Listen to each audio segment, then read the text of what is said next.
All right, we got the movie for you to watch this weekend, which kind of gives away a review, but it's worth hanging in there for. We're going to talk a bit about the movie Project Power in a generic sense with our review, that sort of thing.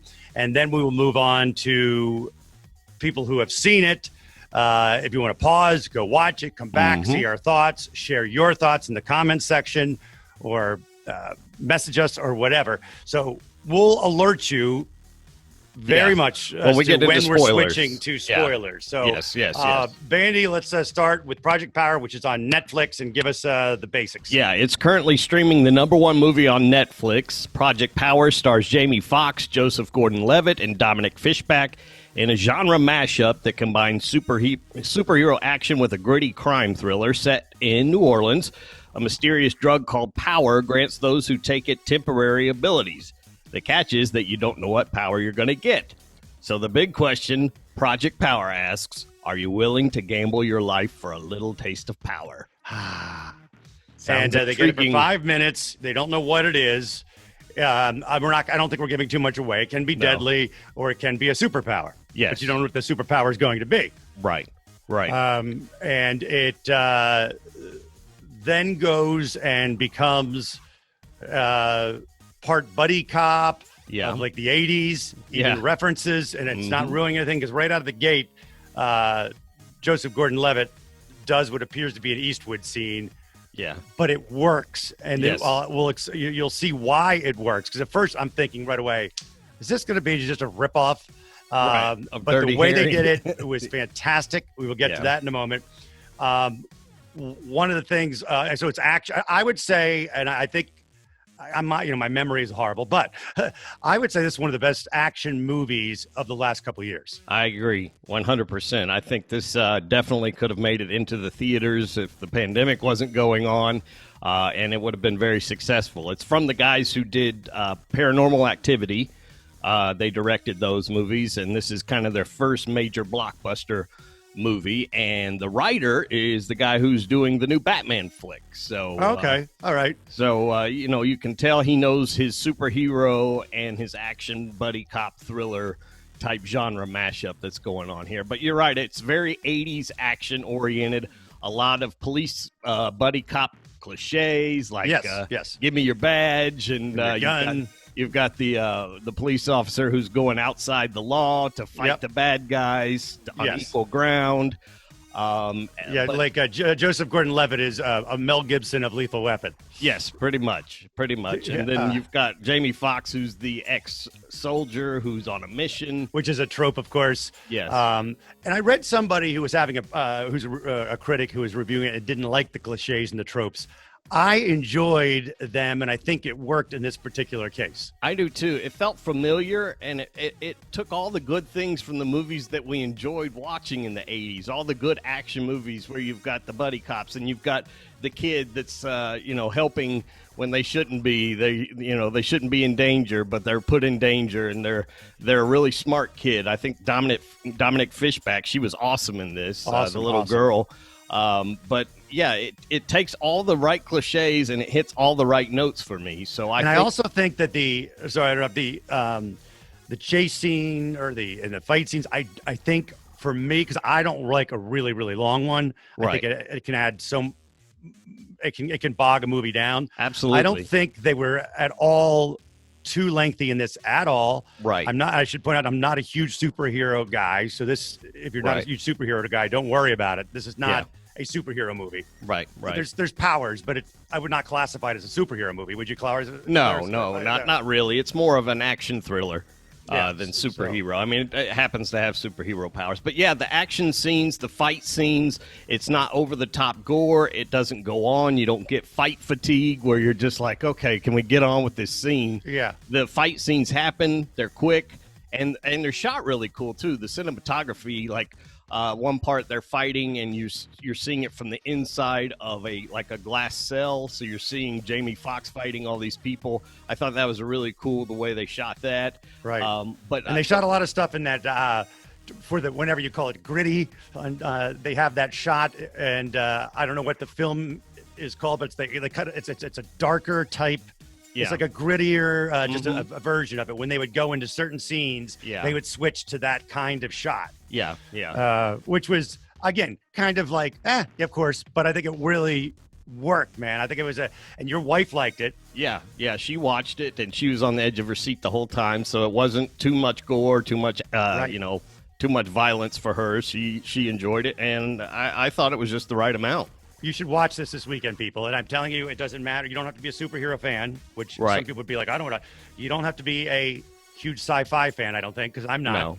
No. Nope. And you don't have to worry about over-the-top gore or blood or something like that. There is some, but I don't believe it's it's rated R, but it's a great action flick. If you like action movies, view it.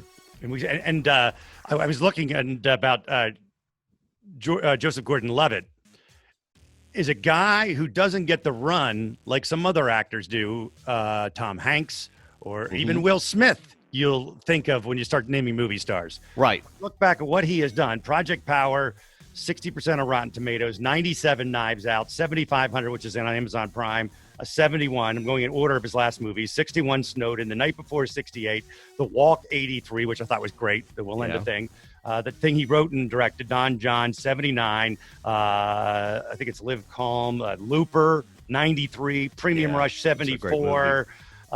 Go so on and so forth. 50-50. Inception. I mean, that is his list. His only bad one in there was he did one of those Sin City movies. Yeah. But that's what it was. That is what it is. Yeah. And so you think like a guy like, I mean, that is a bang. That list right there, dude. It's an impressive resume he's got. But do you hear his name mentioned even with Jamie Foxx outshines him? Not at all. You don't hear him on the A-list discussion, but he picks his movies and picks the right roles, and he knocks it out of the park every time. Because Tom Hanks started in a sitcom. Will Smith started in a sitcom. Yeah. Jimmy Foxx was in some other stuff. And anyway, just he doesn't really get the loves. But same check career that trajectory. Yeah. Okay, now heading to some spoilers. Yeah. Go ahead and pause it now if you haven't seen the movie yet. Right. Come back. We're going to pause. You can come back, and now we get into the spoiler territory. I mentioned the Dirty Harry thing earlier. Yeah. I thought it was brilliant that they started with Joseph Gordon-Levitt, well, soon into the picture, doing a Dirty Harry-like speech. Very much like, do you feel lucky, punk kind of speech. Yeah. And I wrote right away in my notes. I'm like, oh, come on, Dirty Harry, Clint Eastwood, whatever. Mm-hmm. But the minute he does that, and the young girl character calls him out.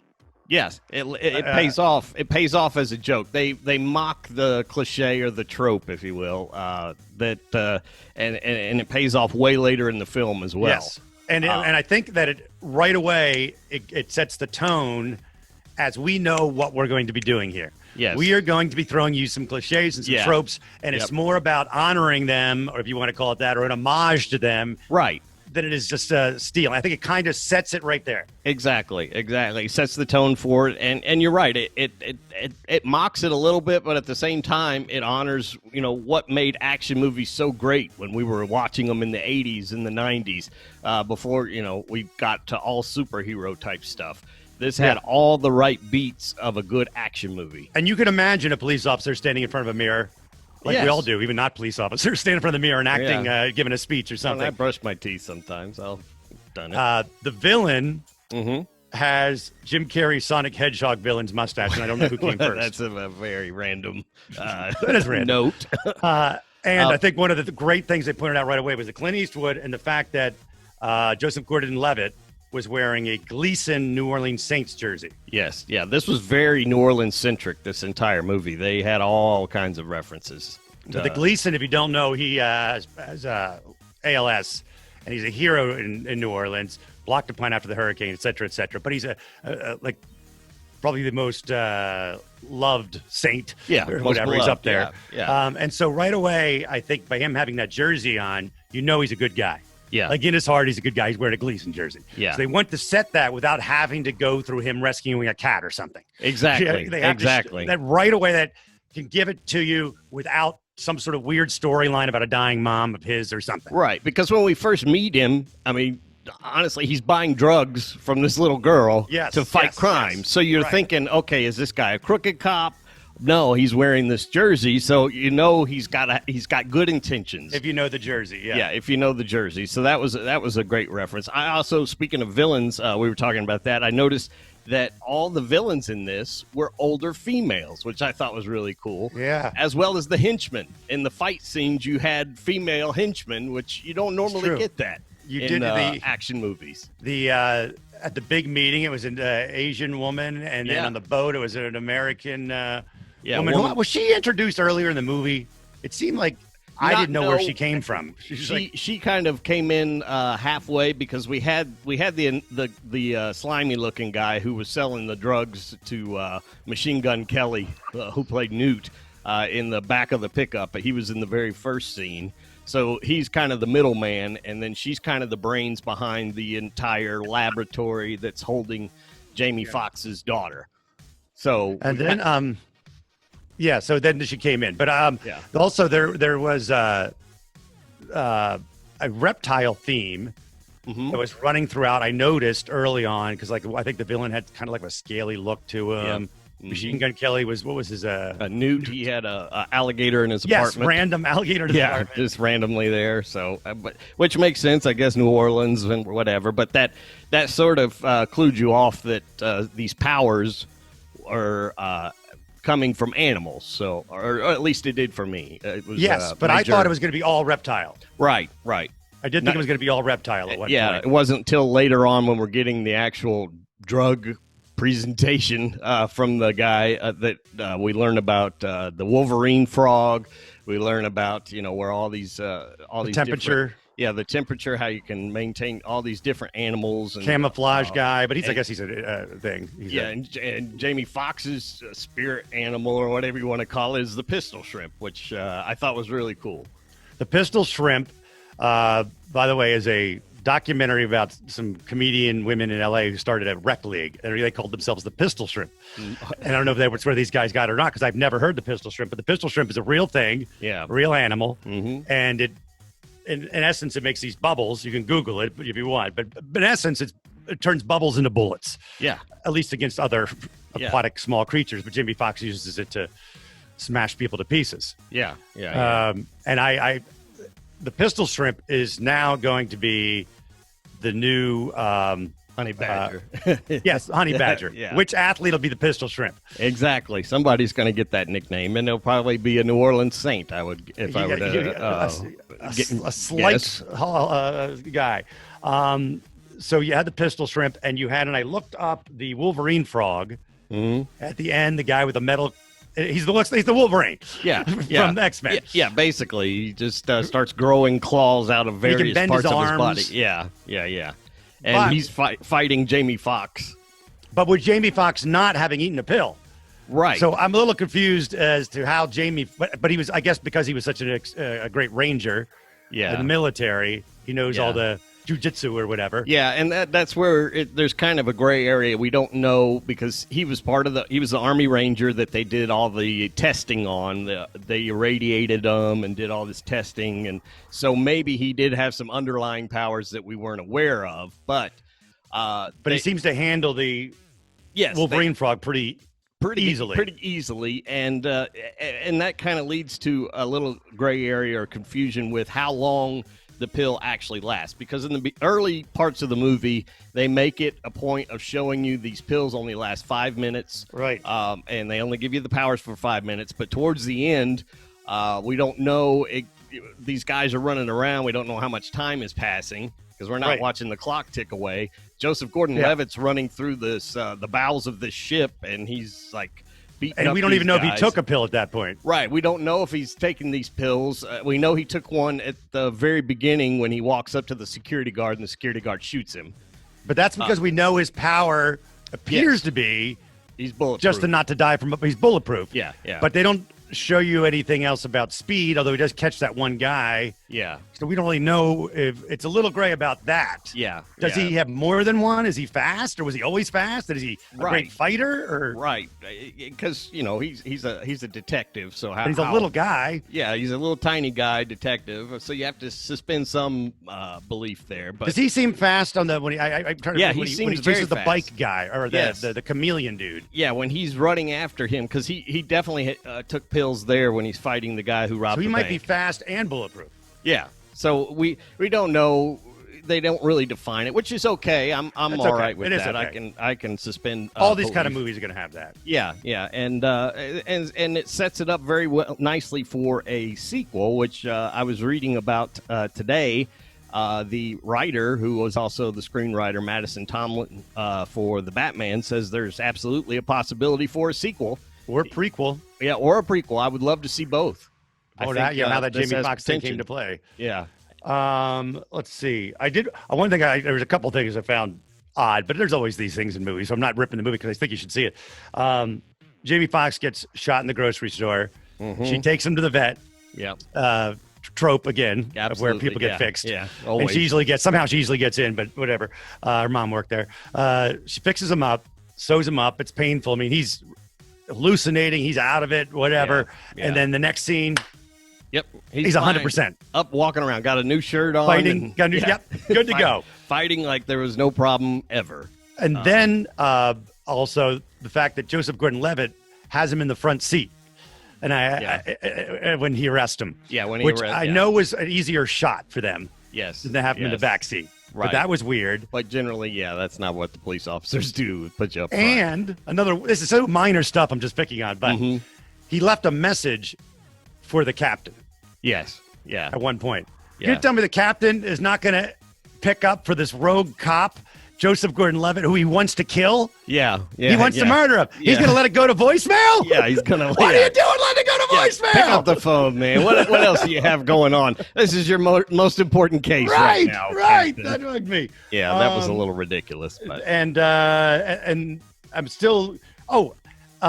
Church's Chicken, we're wondering how much they paid to be a part of the movie, but we don't know if they paid anything. I was able to look up the locations of the whole thing was entirely shot, as we mentioned, New Orleans. It was all filmed in New Orleans, but there wasn't. This was the first New Orleans movie where there wasn't Mardi Gras. Like normally there'd be a police chase through Mardi Gras, like a parade, people throwing beads, wearing masks, floats. The only thing they showed were a few fans of this team. Yeah. So that I like that. I thought that was a nice touch. That was one trope we didn't need. Yeah. And also, I will point out this little factoid. I think I like I'm not a huge sci-fi. I'm not a Star Trek guy or Star Wars guy. Mm-hmm. I think I like sci-fi when it's based on a time that's close to now or whatever. Like there's not huge differences in the way people are dressing and the cars they're driving and whatever. I like that. I think far in the future where it's more relatable almost. I think I can instead sometimes the other movies I'll be like, wait a minute, if they have that, then why don't they have that? Why is that? Like there's so much things where you're just like, okay, this is a thing they don't even know about, this drug they don't know about. Right. It's not that far in the future, probably. This ain't still there, whatever. And there's no distractions of worrying about all the other what century are we in or whatever. What other technology do they have and all of this? It's just the very grassroots of this drug, kind of an urban legend, and it's kind of started in New Orleans, and it's kind of slowly growing. There's rumors of it. They used the whole DJ discussing all that was a little news terrible. Going on. That was Good morning, New Orleans, he'd say. Maybe because we're DJs and we think that kind of banter is ridiculous. But watch it. It's a definite thumbs up from us, and I think it's one of the as I said, certainly one of the best 2020 action films. There's no question. But number one on Netflix right now, and 60% on Rotten Tomatoes. I think it should be higher, but we definitely say view it. Leave your comments, please. Leave your comments. Tons of comments. We would like lots of comments. We will bring some people on future Zooms. We're also going to be doing one on the Outpost movie with Mel Gibson's kid and Clint Eastwood's kid. Yeah. And if you happen to have served in Afghanistan, we'd love to have you leave a message about that too. And we'll be back soon with another review.